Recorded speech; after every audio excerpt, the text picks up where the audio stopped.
balleessee natu si yakkee jechuu dadhabnee kanan nu danqee jechuu dadhabnee kanan nu danqee natu balleessee natu si yakkee jechuu dadhabnee kanan nu danqee jechuu dadhabnee kanan nu danqee wanti nu danqee nu dhowwe hiikuu gudunfuu malee hin beeknu hiikuu gudunfuu malee hin beeknu hiikuu wanti nu danqee nu dhowwe hiikuu gudunfuu malee hin beeknu hiikuu gudunfuu malee hin beeknu hiikuu.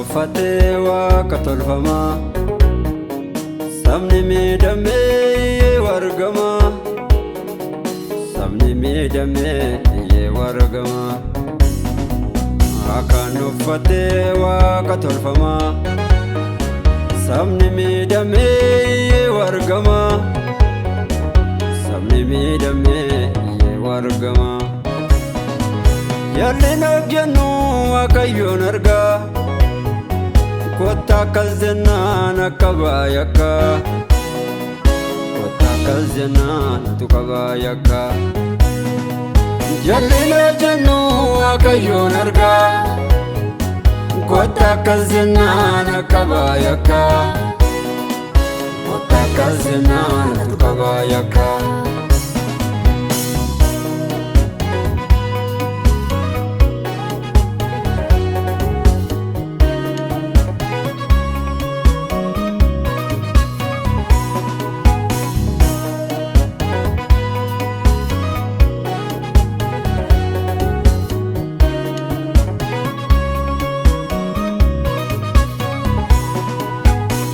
Fangute kaini gara Harkol fudate ado sakala Harkol fudate ado sakala Ina fangute kaini gara Harkol fudate ado sakala Harkol fudate ado sakala Mali walo wala bolla kofore Walmidun Kenya wakatin tole Walmidun Kenya wakatin tole Mali wala wala bolla konfore Walmidun Kenya wakatin tole Walmidun Kenya wakatin tole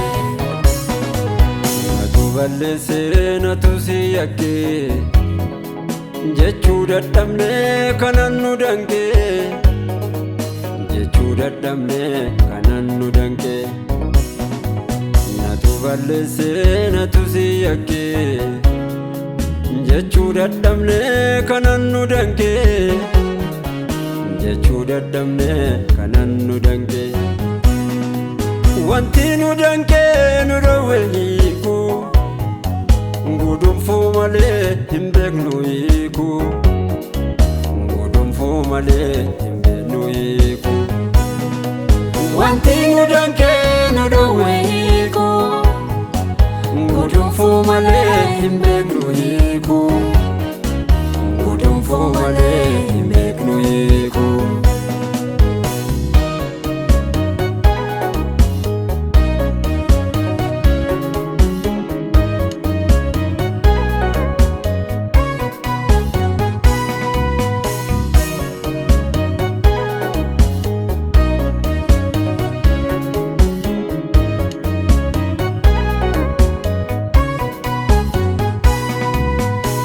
Miidhamanii dhiisu nagaa fakkaataa keessatti dhiigu asiin argama gonfoon jireenya amala Yesuus qabuu qabaanna. Asiin argama gonfoon jireenya, amala Yesuus qabuu qabaanna. Otuu miidhamanii dhiisu, nagaa fakkaataa keessatti dhiigu. Asiin argama gonfoon jireenya, amala Yesuus qabuu qabaanna. Asiin argama gonfoon jireenya, amala Yesuus qabuu qabaanna. Otuu miidhamanii dhiisu, nagaa fakkaataa keessatti dhiigu.